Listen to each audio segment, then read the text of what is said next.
আমাদের প্রবলেমের ব্যাপারে, আমাদের গোলের ব্যাপারে আমরা টোটাল একটা পাওয়ারফুল মাইন্ডসেট নিয়ে আমাদের এই যাত্রাটা শুরু করছি।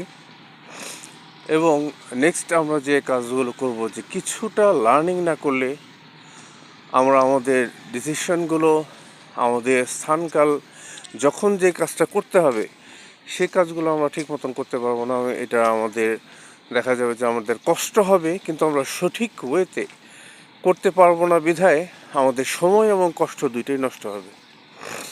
তো এর জন্য আমাদের যাতে কষ্টটা কম হয় এবং আমরা অল্প কষ্টতে বেশি বেনিফিট পেতে পারি, আমাদের সময়টা যাতে বেঁচে যায়, আমাদের যে উদ্দেশ্যটা ছিল সেই উদ্দেশ্যটা যেন আমরা প্রপারলি সেই উদ্দেশ্যে কাজ করতে পারি। তো এই ধরনের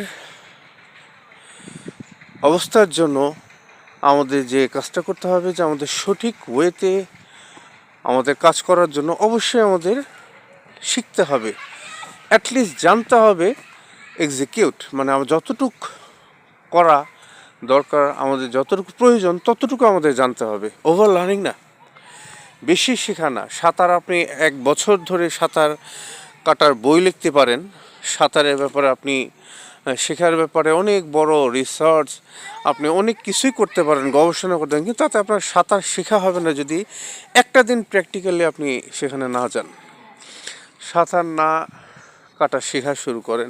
যেমন একটু পুকুরের পাড়ে গেলেন, একটু পা ভেজালেন, পুকুরের একদম একেবারে সাইড দিয়ে আপনি একটু হাঁটলেন, হাঁটু পানি যেখানে।